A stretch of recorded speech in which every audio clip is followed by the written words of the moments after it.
Hello, and welcome to our webinar, Junie B. Jones, Celebrate the Mischief and Magic of Childhood. I'm Kelly Ferreira, Associate Editor for Books for Youth at Booklist. Before we begin, I'd like to go over some technical details. The audience is currently in listen-only mode, but we welcome any questions you may have. On the bottom of your screen is a toolbar with a button for Q&A. If you have a question or need technical assistance, simply click Q&A and type your message into the box that appears. We will do our best to respond to all tech-related questions, and we'll pass along all other questions to today's panelists so they can follow up with you after the webinar. Booklist offers closed captioning on all webinars. To enable or disable captions on your screen, please look for and click the captions icon on the toolbar mentioned earlier. From there, you can select Show or Hide Captions from the menu that appears. If you choose to enable subtitles, you can adjust the size of the captions at any time by selecting Caption Settings. And finally, Booklist expects all participants to maintain an atmosphere of respect and fairness. Anyone who violates this standard of behavior, including engaging in any form of harassment, may, at the discretion of the organizers, be immediately removed. So we have a wonderful panel for you today. So let's start by meeting our panelists. So Colleen AF Venable is the author of many kids' books, including the Katie the Cat Sitter series. Colleen discovered Junie B as a young babysitter and says, I instantly fell in love. I don't think any character in literature connects with me as much. Honie Beam is making her graphic novel debut with Junie B. Jones. Honie grew up reading Junie B. and is excited to be on the team. When not illustrating, Honie can be found playing the mandolin and doodling dragons on important tax documents. And lastly, Shayna Corey is an editorial director at Random House Children's Books, where she works with incredibly talented creators, like the ones today, editors, and designers, and gets to spend her day with people who love books. She has edited Newbery Honors, Eisner winners, and National Book Award finalists, as well as multiple New York Times bestsellers, and has had the great joy of working on many beloved series, including Junie B. Jones, The Magic Treehouse Fact Trackers, Baby Mouse, Hilo, and Mr. Lemoncello's Library. Shayna currently focuses primarily on graphic novels in middle grade, and she sometimes writes picture books at early readers, mostly about changemakers. She lives in Brooklyn, New York with her husband, three kids, and a very affectionate cat named Elmer. So welcome, everybody. Again, if you have any questions for our panelists today, you're welcome to put them in the Q&A, and we will try to get to them at the end of the webinar, but it's very possible that we won't get to them. So we will email them ahead to our panelists afterwards. So I'd like to introduce the legacy of Junie B. Jones and speak directly to Shayna, who has a long history with Junie B. I'd love to hear your perspective on the great legacy of the original sassy, fun Junie B. Jones and how the love for her has lasted since the series' inception by Barbara Park in 1992. What was her staying power? Sure. First, thank you so much for having us. We are all so excited to be here. We've been buzzing about it. Um, I think the staying power of Junie is that the books are just so honest. They're kind of timeless. Like the individual, whatever happens with childhood, things change, the TV becomes iPad or things like that. But the basic emotions of childhood are so honest in these books that people recognize them, today just the same way they did 25, 30, 33 years ago. And I think Barbara Park, the author, it was really important to her not to talk down to kids and not to sugarcoat anything about childhood. So she was very opposed to anything being like cutesy or sweet. And I think kids felt that, like that honesty, like those big feelings, like, that everyone feels, but you kind of learn over time to tamp down and put that nice veneer on, and Junie doesn't. So I think that really spoke to kids. And then also she makes readers laugh, and everyone can use more laughter. So I think that's why you get the nostalgia factor today. People really remember those moments of laughing at this hilarious, honest little girl. Um, That's That's my take. wonderful. Yeah, I love it. And I mean, I think it really speaks to our adapter and illustrator here. Colleen and Honey both have their own history with Junie B that we mentioned earlier. So she has solid staying power, as you mentioned. So an open question to all of you is what was the inspiration behind picking up this well-known, still pretty successful series and adapting it to the graphic novel format? Shayna, why don't you start and then we'll kind of go around. I would be glad to. I will say it's partly, of course, the books that we thought they would lend themselves to graphic novels so well, but partly because of this team. We're very protective of Junie B at Random House. I worked with Barbara Park. I love Barbara Park. Like we're really careful. We only want to do things that are right. But I work on Katie the Cat Sitter with Colleen. So meeting Colleen, I just knew she got the sense of humor and I knew she would take it, that much further. And then when we found Honey, I was like, oh, this is going to work. This is going to be what we want it to be because we only wanted to do it if it would really do Barbara Park proud. Um, yeah, and I hope these do. I will say one other thing is that Barbara Park was really adamant about she felt the most important thing a book could do was to make people smile. Like it doesn't have to teach a lesson if it makes you smile, it's done its job. And we felt like that's what graphic novels do. Like they meet kids where they are, they get kids reading because early on reading is really hard. Like kids love being read to, but reading in that 5, 6 year old, it's really hard work. So if you can show kids that it's also fun, that it's worth that hard work, then it's done its job. So we felt like it was time to do that in graphic novels, and we knew Colleen and Honey were the right people to do it. Think Shayna might have mentioned, she's like, are you a fan of Junie B. Jones? And then I just like went off for like, I don't know, 20 minutes about all the things I loved about Junie B. Jones, having no idea that it was like an offer for a job. It's just like Junie B. Jones, let's talk. And I should say too, when I was that babysitter, they wanted it as a bedtime story and I had never read it before. So I started reading, I think it was One Man Band. And I remember I was laughing so much that the kids got mad at me and they're like, stop laughing at the book and read the story. I was like, but it's that thing that it's funny to any age group. Like you read these as an adult and they're so funny. And to be able to take, 64-page books and to expand them and to take like one single sentence and give it its own page, it's just more Junie. And I think the world needs more Junie. So it's great to be able to be part of this. Mhm. Yeah, I mean, I feel like both of you put it so perfectly. I mean, I'm just so excited to be a part of it.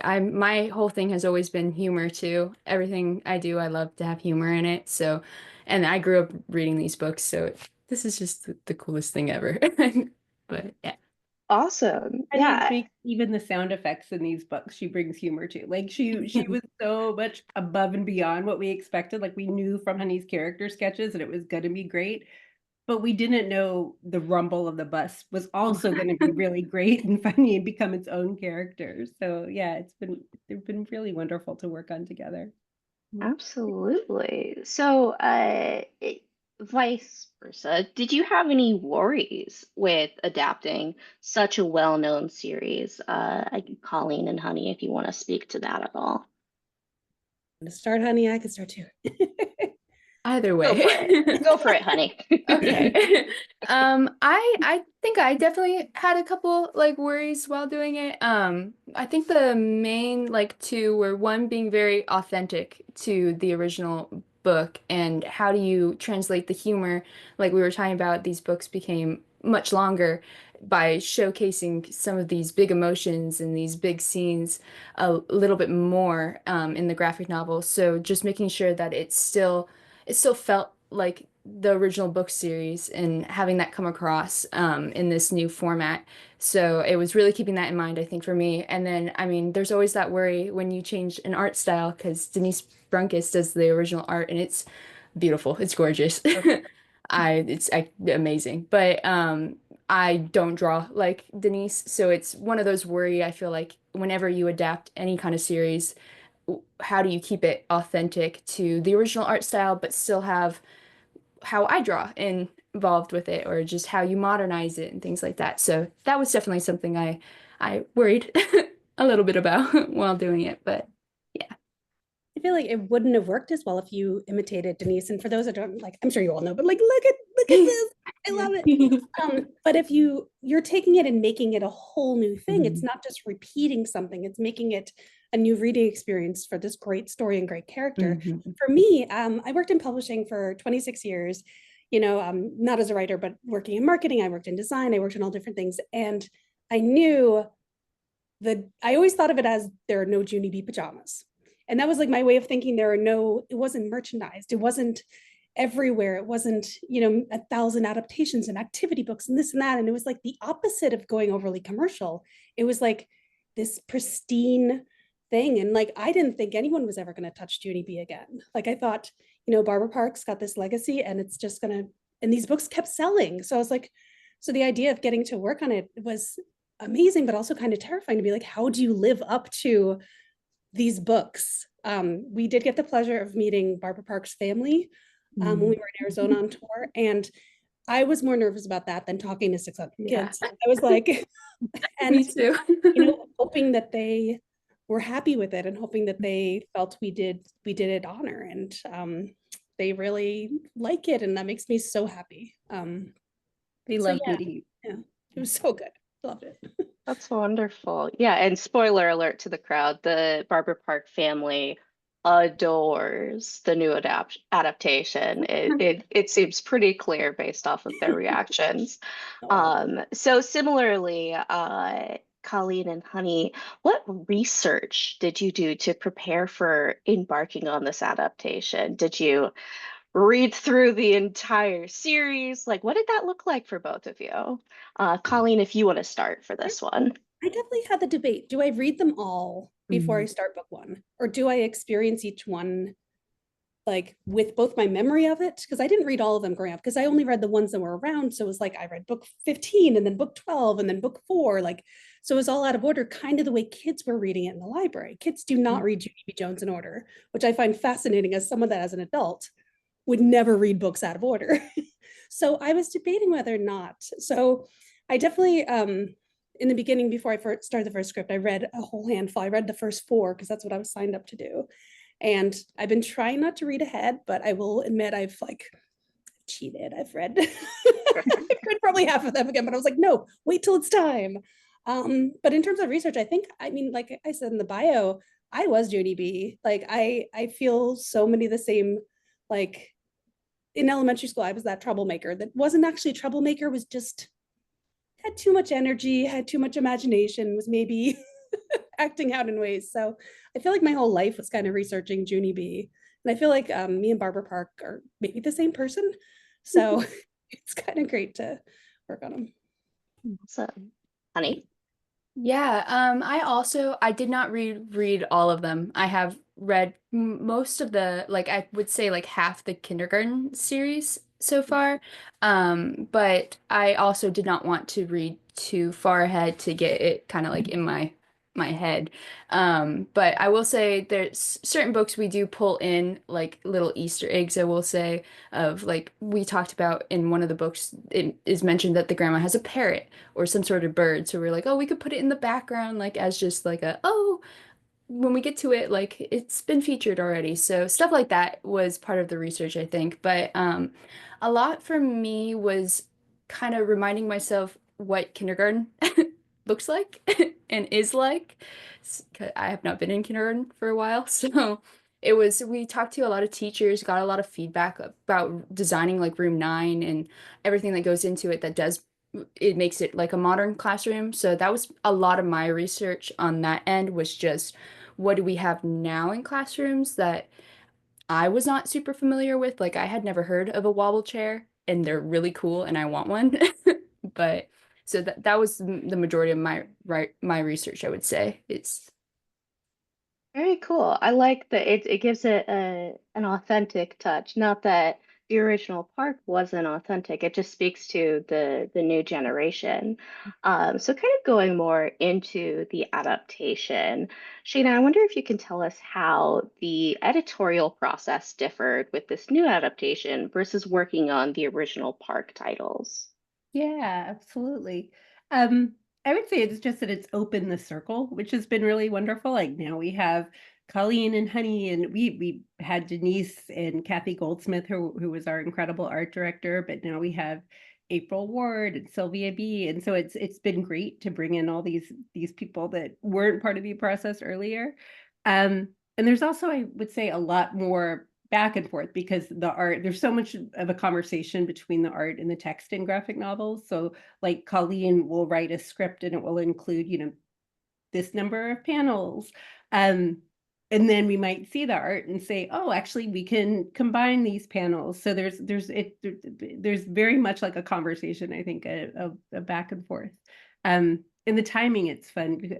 You can kind of control the timing in different ways in graphic novels. And Colleen's really good at figuring out where the page turn should be, which is something in chapter books you don't really do. Like you run, you can't have 3 lines of a book and then a chapter break. But we could make that happen in the graphic novel because we can extend a scene. So that's been really fun to see. Wonderful. For Colleen, what was your process for adapting a work that is kind of similar to graphic novels? Early chapter books are already pretty heavily dialogue dependent or like thought process dependent that you see a lot in graphic novels. So how did you sort of like make that shift from chapter book to graphic novel? It's really kind of I will admit I wrote in my books. I wrote all over the books. And it As would you even should. be things like should screen? It's like, what does that mean? To me, it means should we add an iPad? Should there be a tablet in this scene? Like things like that. It really felt like it was using a different part of my brain than normal writing for graphic novels because it was like doing a really good, really hard jigsaw puzzle because you had to get those page breaks right. You had to get the timing right. You had to, and there's just so many times where she has the funniest thought. And again, it's just one line. And we get to explore that. Like Honie was saying, we brought in things from other books, like visual things. We upped her dad's role because her dad was there. He was always there, but she was often talking to the mom. So we wanted to make sure that it was shown that he also had this strong parental role. So it was a really great way to just kind of, feel like it was the original story. I'm not adding anything that shouldn't be there, but it was like just opening the window a little bit because the original books had 10 illustrations about per book. And I was doing the math, which I think horrified Honie. And I was like, I think there's like 750 illustrations in our version. And then Honie died, and then we revived her. But it's just to have that extra space is amazing. So for me, it was my jigsaw puzzle brain. It was like I would actually finish the book and I would want to play Tetris or do jigsaw puzzles. Like it unlocked that. And did you get some new jigsaw puzzles to really I like did eat get it? some really Nice. good ones. Yeah. A really That's good one, awesome. 80s movies posters. Ooh. Ooh, I feel like we yeah, have would to love make see. you a jigsaw puzzle of the cover and send it to you. I'm gonna remember that and work on that.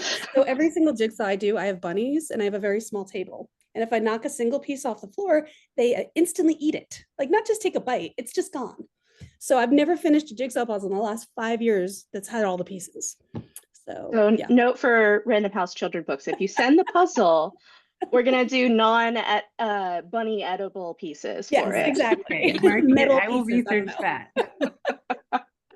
Awesome. So, Honey, similarly, how do you take an iconic character from an already illustrated work and reimagine how new readers can see them?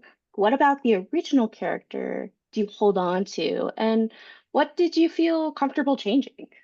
Yeah, for sure. I love this question actually.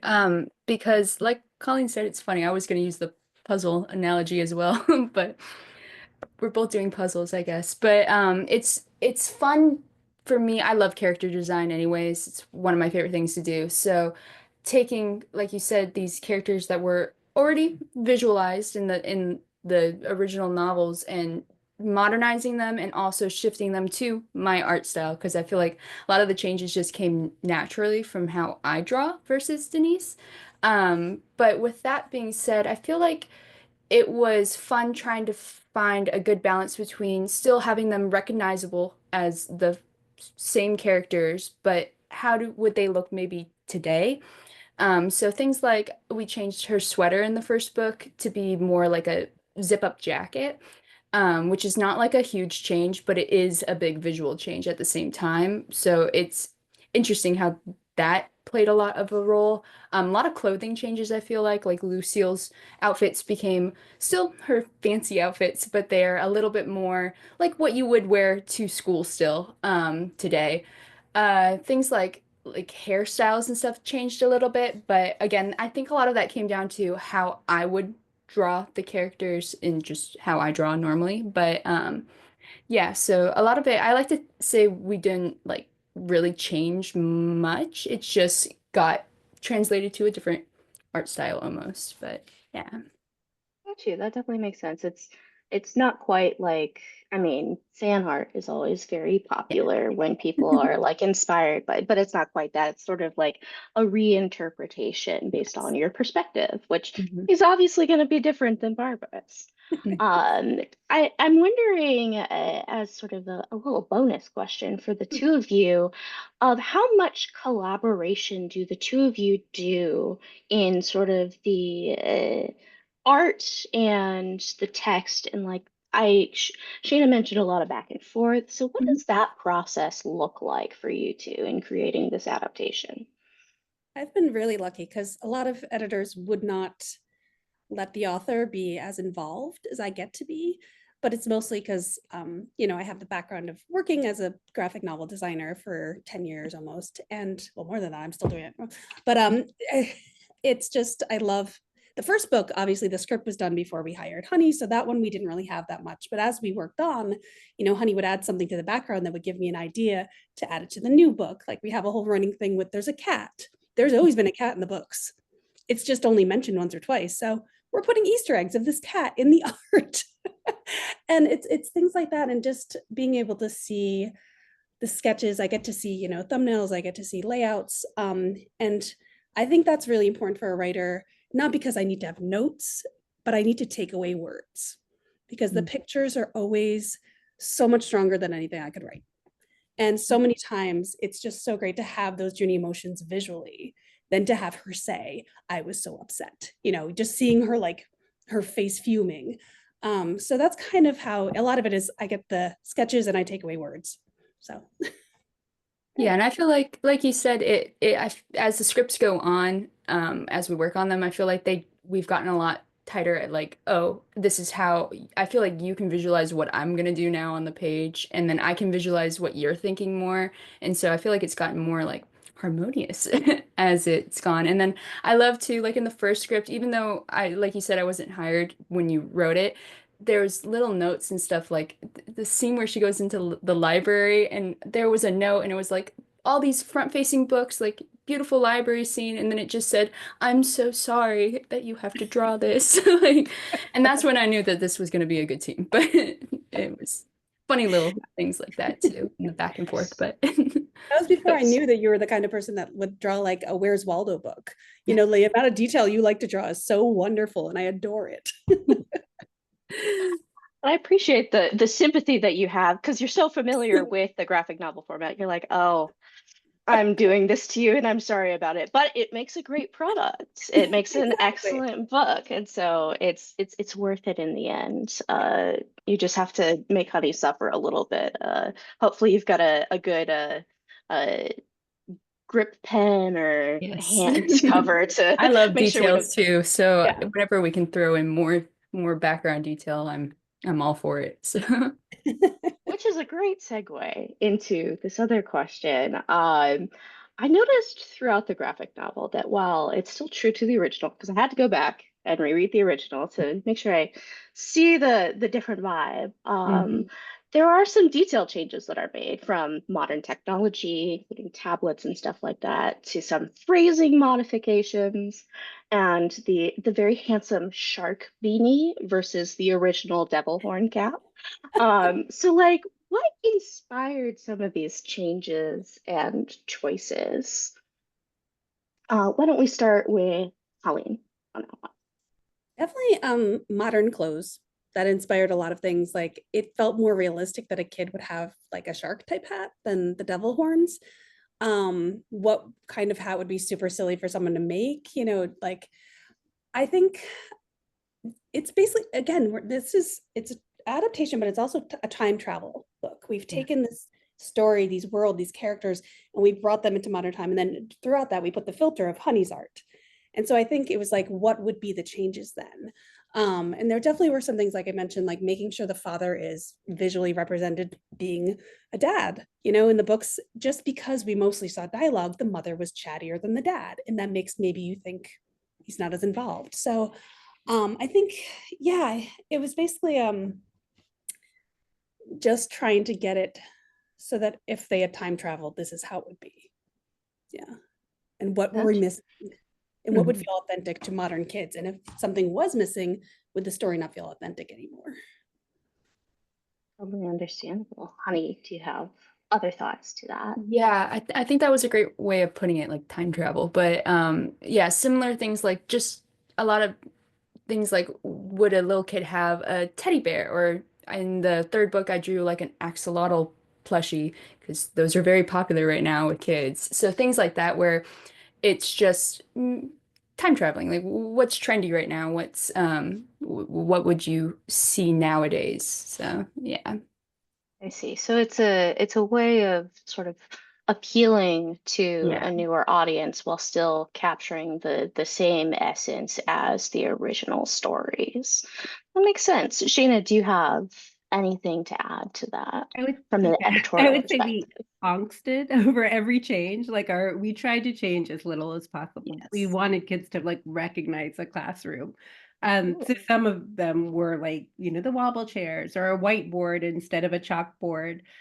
Some were like things like, you know, buses nowadays, school buses have seat belts, which they Oh didn't yeah. have in, you know, 1992. So like the kids are up and down a lot during the school bus ride. So we tweaked that, but we tried to keep it as close as possible, like, because we didn't want to change anything that was like overarching that would change like the actual story. Mhm. Yeah, and I think Colleen and Honey did an amazing job. And that's when also we would do research, like some things, um, booster seats, like 5-year-olds, 6-year-olds didn't use booster seats in 1992, and I don't think they did in the back of cars. And it was never mentioned in the text because we see her in the back, we hear about her being, you know, driving home, but we don't hear if she's in a booster seat. So we would do a little bit of research there and just say like, oh, would a kid be in a booster seat at 5? They would be now. So most of it was those kind of updates.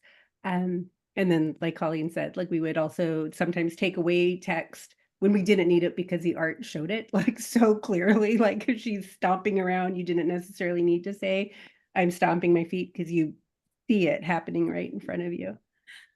Yeah, And no, I I do feel feel like, like, go ahead. oh, sorry. No, go for I was just going to say, I think it. it's shocking. Like when I agreed to work on it and I read the first book, I was like, please, please, like this is a book that's been around for 30, like, is it my memory that this was amazing or was this actually amazing? And it's like when you go to watch a movie that was your favorite as a kid and you watch it as an adult and you're like, oh geez, there's a couple things in there. You're like, oh, there's none of that here. Like it's hard for me to name anything. I think that maybe one of the bigger changes we made was in a future book, it's career day, and one kid wants to be a jail warden. And we were like, oh, that's no, maybe not that. But we're like, well, why does he want to be this? And it's because he wanted a lot of keys, a big key ring. And we're like, well, what other job has a big key ring? We're not changing the heart of the story or that kid's intentions, but we're taking away what could be a slightly, you know, it could lead to a lot of conversations about like what a jail warden does. And, you know, we don't want to necessarily have those conversations with kids. So now I believe he works at a zoo/animal rescue in his career day, which is great. So, but yeah, it's shocking how great she got it. Even like the kids are really like wonderfully and diverse. And like, we didn't have to add that. I will say we did diversify the adults a bit more, but partially it was because most of the time you didn't see a lot of the adults. Yeah. So we were able to make sure the librarian, you know, was represented as like a Black man. And we wanted to have the principal not be a man because they're often men in a lot of books. And we're like, you know what? It doesn't change the characters. It doesn't change who they are. But now principal is a Black woman. And, you know, just making sure that there was the adults were the ones that we modified a little bit more. Yeah, I remember noticing that and feeling really appreciative of the changes that were made because I feel like it helps kids understand that there is more diversity in, you know, adult lives as well as children's lives that they don't always see in books. And so the graphic novel format change is a great way to exhibit that. As well as, you know, the classic Junie makes an angry face, and you really get to see the angry face now. Not that it wasn't Pounding. present in the original, but it's there now. Honey captures that pretty solidly. Um, I'm going to turn your question around just because one of my favorite parts of the graphic novel is I love the things we have updated, but some things Colleen and Honey were able to show so exactly, and that would have been hard. Like when Junie first meets her teacher, Mrs., she can't remember the rest of her name. She just remembers Mrs., and that's all. And so you actually see when Mrs. is introducing herself, she's like, I'm Mrs. And then the narrator box interrupts a speech balloon and says, I can't remember the rest. So that the reader, because we had to, that was a challenge we had to, you know, figure out like, how does she try to introduce herself and, but the reader is never going to find out her name. Or in a much later book, it may be the journal, we find out Junie goes to Clarence somebody or another elementary school because she doesn't remember the whole last name. So that was one of the Easter eggs. I don't think that's mentioned at all in the kindergarten prose book, but in the art, we put the sign Clarence Elementary School, and there's a shrub in front of it. So we never find out because the truth is we don't know. Like, and yeah, so I feel like they came up with such inventive, smart, funny solutions to these things. So yeah, they did a great job. We're so happy with what they've done. I love that you get to utilize the visual devices a little bit more when you Really wouldn't good. have otherwise, and then you get to be creative and figure out the puzzle a little bit more. Yeah.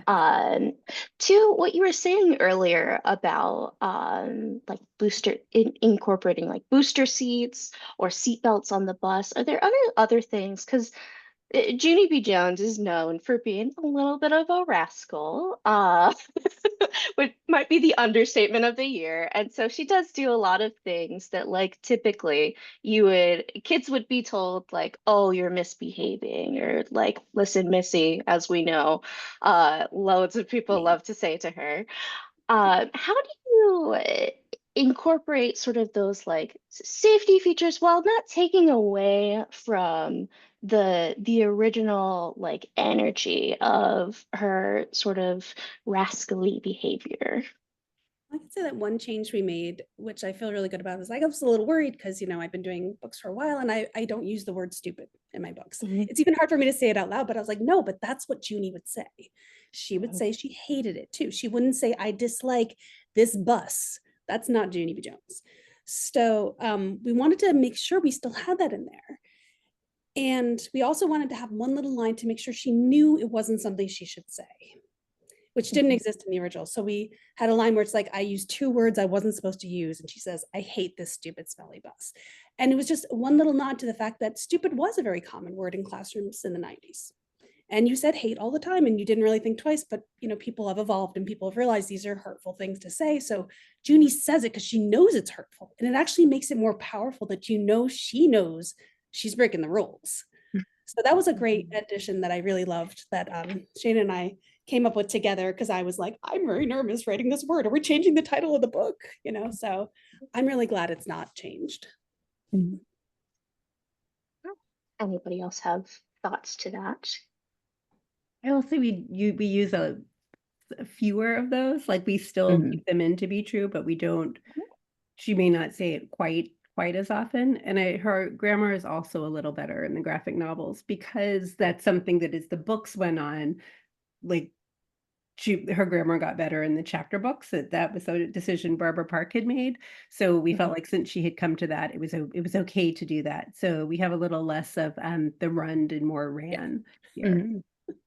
I think too for like the art end, some of the times when she like mispronounces something or she thinks of a phrase and she doesn't understand it, what I'll do is I'll draw like a little picture next to the word balloon to kind of explain to what she's trying to think of. I think that has helped a little bit visually too. Or like another thing with the graphic novel, when she does misbehave and is sassy, you kind of see the thought process very clearly of how she came to the decision to do that. And I feel like it creates a lot of empathy too with her. She's a little kid with a lot of emotions. Little kids have a lot of emotions.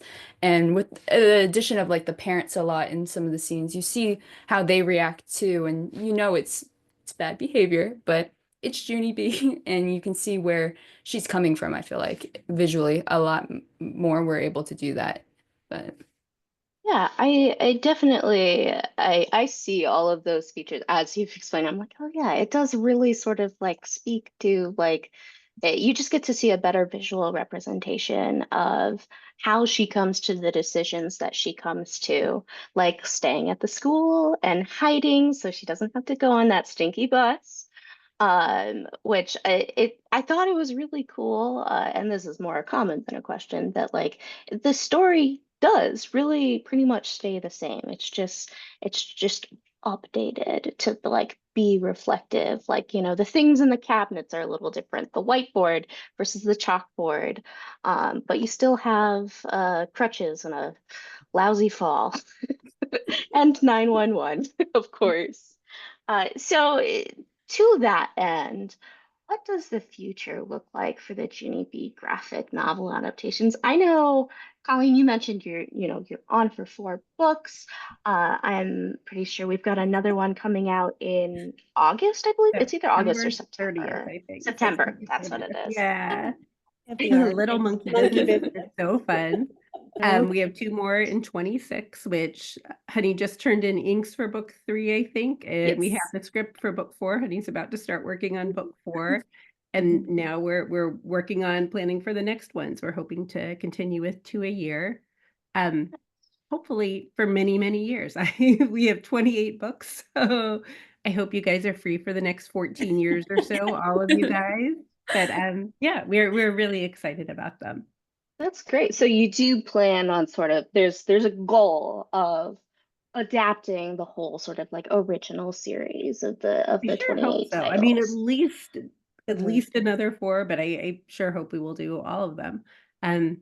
Yeah, I mean, I think one of the nice things about having such a big backlist is that graphic novels, hopefully, graphic novels are great bridge books. They can bring kids to all sorts of other books, but they'll also bring kids to the chapter books because assuming we do 2 a year for a long, long time, it still will take us a really long time to get to all the Junies. So we're excited for kids to read the graphic novels and then to go finish the series in chapter books while we're making more graphic novels.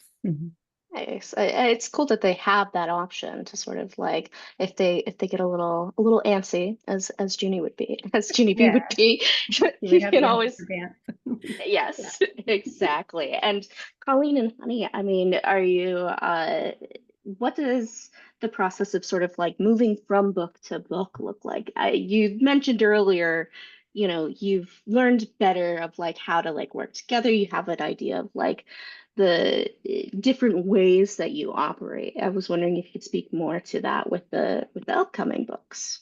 I mean, I feel like my pacing has gotten much better because I know to put in these moments where Honey can shine. Because I know like, oh, I want this to be a big 2-page spread. And again, like we were saying before, that I have the ability to control that with a thing and make sure that it winds up being, you open the page and it's this like shocking, wonderful 2-page spread. Yeah, I feel like I've learned a lot, and each script is kind of a little bit easier because I also get into Junie's voice.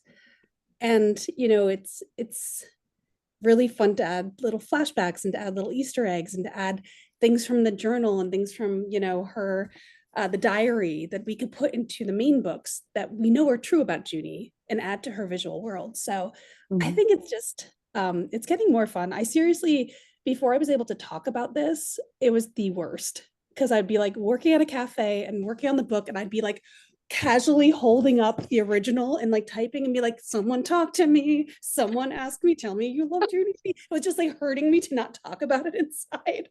So I'm so glad I could talk about it now. And I'm believe me, I'm talking about it to every single, it's not just kids though. That's the thing I love. Like it's like everyone that grew up with these books, like we had people coming to our events that were just coming with like their boyfriend, or like, you know, like it was like a group of adults that were just there because they were Junie fans. And it doesn't age. It's like you are a Junie fan for life when you're a Junie fan. It just it's what it is. Yeah. I would say for me, this is my first book series, so I feel like I've gotten a lot better as they've gone along too. Like I'm learning how to work with myself too, and how I can pace myself between each book. And I feel like I just keep getting stronger with each one, which is super fun. And like that comes too with being able to talk back and forth between the whole team we have, and kind of learn off of each other too. So that's been fantastic. But it does make going through each book a lot, I think, easier now, but also a lot of fun. So yeah. That's awesome. I love to hear that. And I love to hear how much the like you can like pull from the lore as you like move into it with the diaries and the journals. I think that'll make it a new experience as well, but it's still like it's that tried and true Junie B lore that you know. And it makes sense that adults would be there. I mean, I was personally not a Junie B. Jones kid because I was an aggressive rule follower. And so I was just, just like, oh my gosh, what is she doing? This is crazy. Now I look back at it and I'm like, oh, I can really appreciate the like fun of this. But I tell a friend like, oh, this is coming up, the graphic novel adaptations. I'm talking to the adapter and illustrator and editor, and she immediately rattles off the opening line to like the first couple of books, and I was just like, staying power. That's awesome. Yeah. To that, this is kind of our last question, and then we'll open up that Q&A.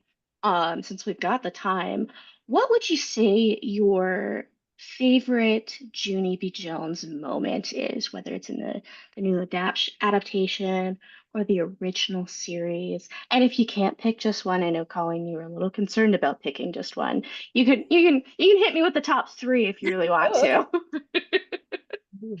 So, honey, why don't you start? Oh no. I can go to It's Shanna if you hard to want. pick one. It's hard to choose. Yeah. I don't even think I could choose just three. I just love her. I don't know. She's just so sassy. I mean, I'm like you. When I read them as a kid, I did read them growing up, but I was also a goody two shoes rule follower. So reading them, I was always like, I can't believe what is she doing? But that's what made the series fun because I would not do what she was doing. But I feel like for me, it's just her moments of like misunderstanding like phrases and stuff really make me laugh so hard. Like in the fourth book, I was reading through the script the other day, and there's a scene where she doesn't know what cat got your tongue means, and she's picturing like a cat stealing her tongue. It is so funny, and I love those little moments and being able to draw them. Mhm. Fantastic. I will say from the original series, it's not like an exact moment, but just like an entire book that I like. I love the Monster Under Your Bed book because I also thought I had monsters under my bed as a kid. So that book in whole, I hope we get to draw that one because I love it. So yeah. That's excellent. Shayna, if you want to go ahead. I also had a hard time with this question. I kept changing my mind, so I'll say a couple. I love the Valentine's book, which I think I have here, Valentine's. And one of the things I love is when they're having they're talking about the party they're going to have in class, and Junie gets so excited about it as she often does, and she has all these ideas, and she's shouting out, we should have popcorn and this and donuts and gummy bears, and then Mrs. is like, we're gonna have cupcakes. And she's kind of like, okay. And then she gets annoyed because she's like, not much thought went into that menu, which I thought was funny because it's like when, grown-ups disappoint us sometimes. And I like that Junie expresses that. And then two others, well, maybe one of the latter books, one of the first grade books, Mr. Scary, the teacher, is trying to get them to all come up with this list of things that they're thankful for. And he totally has this grown-up agenda, as grown-ups usually, I mean, I have kids, I know I have an agenda sometimes when I talk to them, and he's trying to get them to come up with these sentimental things that they can put on the blackboard, the whiteboard. So at one point, and they keep saying things like, the rolly tube and the toilet paper that you can also use for arts and crafts, or sprinkles. And he's like, what about freedom? In our country, we have freedom. And one of the kids is like, we're 6. We actually don't have a lot of freedom. Like, I can't even cross the street. And it's just so, that honesty, like in subverting like adults' expectations to like the reality of kids, and not romanticizing it and just making it real. So I love that. There are a lot of moments like that I love. All right, Colleen, go for it. Right. I might have narrowed it down. No, I have only 27. No, I have to say one of my favorites is in like the upcoming, this one, The Monkey Business, which if you don't know the plot, she's had a baby brother. Her mom's still in the hospital. Her grandmother comes home and is like, oh my gosh, she's the cutest little monkey you ever did see. So Junie, of course, assumes her brother is an actual monkey. And she tells her class, and then the classmates, her 2 best friends, Lucille and that Grace, who she always calls that Grace, which I love, are trying to be the first one to see the monkey brother. And Lucille gives her a locket. And then she's like, well, what do you have, Grace? And they go back and forth. And by the end of this recess, basically Junie's wearing all of her friends' outfits. She has all the snack tickets. She's like, and she doesn't think there's anything wrong with it. But there's a part when she first looks in the locket and there's a tiny picture of the grandma. And I don't know why it makes me laugh so much, but she's like, there's a tiny picture in there. And she's like, that's my Nana. She's like, your Nana's a shrimpy, Lucille. And that line, so good. Your Nana's a shrimpy. And another of my favorite lines is, because I'm an overthinker sometimes. I sometimes wake up in the middle of the night being like, I need to do this thing I should have done a month ago. That would take me 30 seconds. But you wake up and she's going on a farm trip and a peep in my pocket, which I love that cover so much. And the next morning, Mother called me for breakfast. Good morning, said Mother. Good morning, said Daddy. Good morning, I said. Roosters can peck your head into a nub. Like, they weren't talking about it. She just came up with this idea over a night and couldn't get it out of her head. So I love how she says everything we want to say, like she just does all the things out loud that we're thinking in our heads. When we're scared of something, we're, excited about something, there's no filter. And I think that's why even kids that are, like not quite Junie B connect with her, because she's doing the thing they almost wish they could do, but they know they won't. So there's just so many examples of her just being, I always say, if you're like into D&D, she's chaotic neutral in the best way. She's not evil, she's not good, she's just chaotic and wonderful. I just love it. Absolutely. I feel like as an adult, I have a greater appreciation for the chaos that she brings to the table. I'd say something that I really appreciate is that you all kind of mentioned is sort of like her mild misinterpretation of things, or just trying to like kind of understand like what's going on. Every time an adult rolls their eyes and they look up at the ceiling, and she's just like, and I looked up there too, and I didn't see anything. I Yeah. remember as a child when people would talk about rolling your eyes or they would do that, I'd be like, yeah, what are you looking at up there? Like, what's going on? And the way that you guys capture how, that it's such a quintessential experience of being a child, of like, not quite understanding things. And then you get the idea that you can't bring a raccoon for show and tell. So we do have, I do have a couple of questions that are a bit more uh, macro in scale. So for when it comes to comics, was there like a comic or a graphic novel that really spurred like your inspiration of like, oh, this made me really want to do this, or a collection or an author that you look up to that's in graphic novels? We can start with Honey, if that would suit you. Yeah, that's a great question. Well, I didn't know what graphic novels were until I was in late middle school, like going into high school. And I got a copy of Nimona, and that was what I realized all of a sudden you could combine my two favorite things in the entire world, which was writing and art, and that was the coolest thing ever. So then I went on a spree of only reading graphic novels for almost my entire high school. Nowadays, I love like the humor in like the Dogman books. I think they're so funny. I grew up reading Captain Underpants too, so it's fun to see that kind of humor come across. But a lot of the like Babysitter Little Sister Club and just the Babysitter Club books, they're so good. But yeah, so I would say those are probably my top. It's hard to ch choose. I love graphic novels. So. Totally understand. Colleen, I know you've So got a host to pick from I do. from your Oh work. my gosh. There is every now and then I'll tell kids like, graphic novels didn't exist when I was a kid, and they just lose their minds because it's true. Like they didn't in the same way. They were comic collections, but they were from like newspaper comics. So for me, it was really Calvin and Hobbes. It was devouring Calvin and Hobbes every single day, rushing to be the one to take those pages out of the paper. So when my sister got to the paper, she would open it and the comics pages just wouldn't be there because I'd be like hiding in my room. But yeah, just the surrealness of it, the fact that it was so smart and so funny, but it was also a kid kind of misbehaving. And I was like, wait, is this really a huge inspiration? Because it's like a kid and his cat misbehaving, and I'm like, huh, that's kind of most of my books. But that was really the one. And as graphic novels started coming more with like into B, like there was always some for adults, but even then it wasn't big until the aughts started happening. Love anything Victoria Jameson does. Yeah. All's Fair in Middle School, one of the best books ever. Roller Girls, so good. Stars Were Scattered, oh my god, amazing. Really love. I love Vera Broskel. Vera Broskel is incredible. Jen Wang's another one that I always say that like she is the modern master of non-traditional panel layouts. Like she just does like these like interesting panels. It's never like, when kids draw comics, they draw 6 boxes before they start even planning. And it's like, no, plan your story and you can actually mix it up. Jen Wang is just so good at doing that, but the story is always really clear. So, of course, Jean Yang. I love Ben Hackey. I could just really go on forever.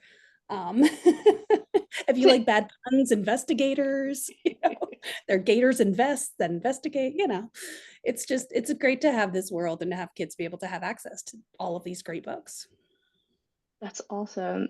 From both of you, it's awesome. I love seeing because it definitely like you start to sort of like you see the influence of like that energy from those other authors as you go back to the adaptation. Ah, I see what you did there.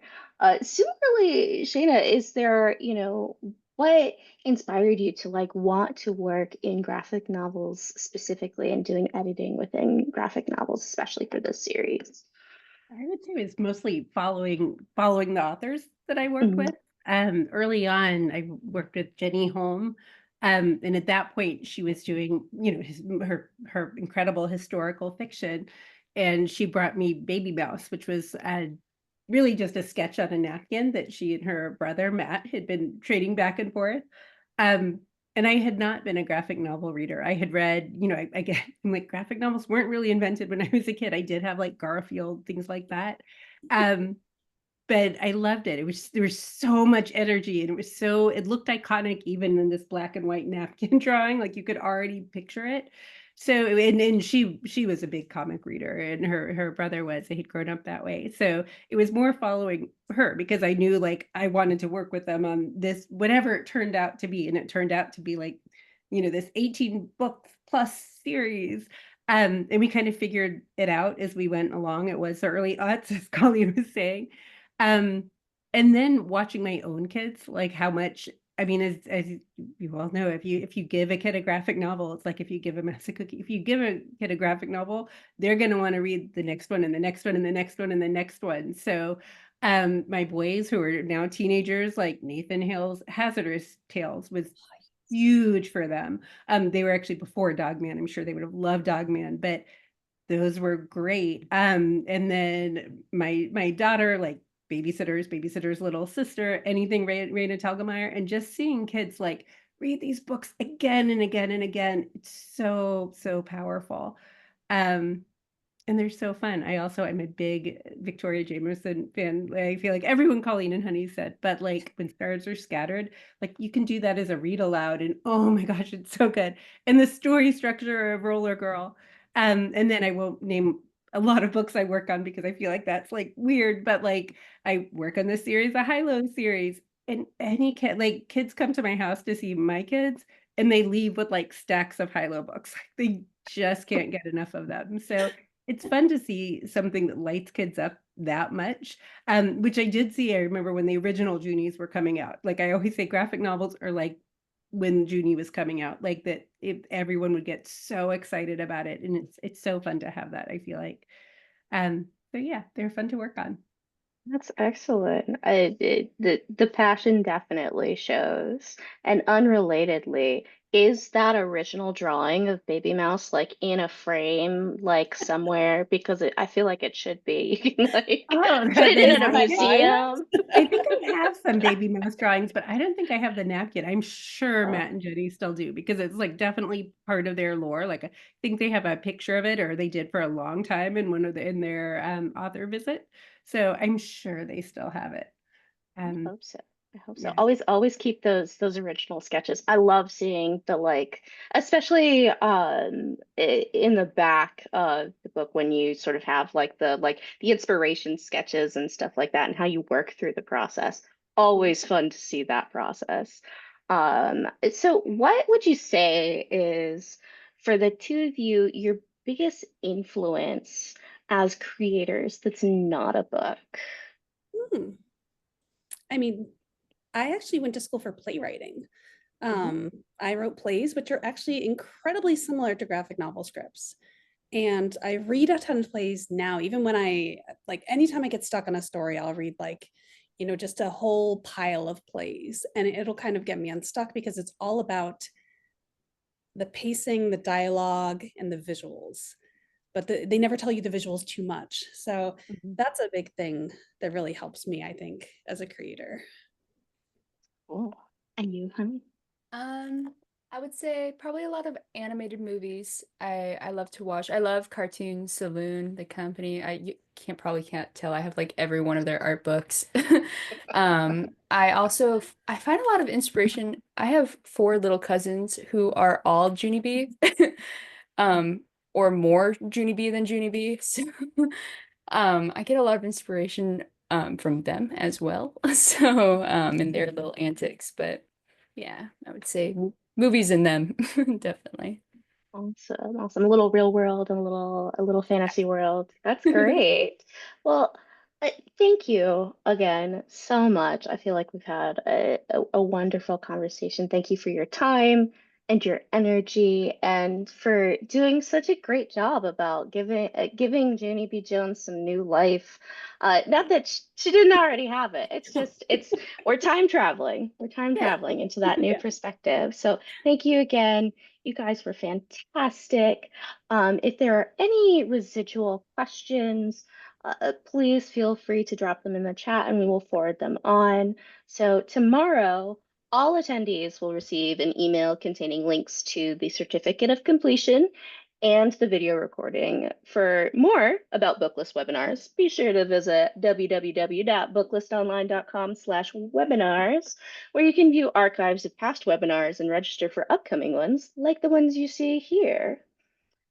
And we are thrilled to announce that the digital version of Booklist Reader, the monthly reader's advisory magazine from the editors of Booklist, is now an ALA member benefit. So head over to our new and updated site to start reading. And if you're not already a Booklist subscriber, you'll use your ALA membership ID to sign in. So thank you again for joining us for today's webinar. One more huge thank you to our panelists and to our sponsor, Random House Children's Books. This concludes today's webinar, and we'll see you next time.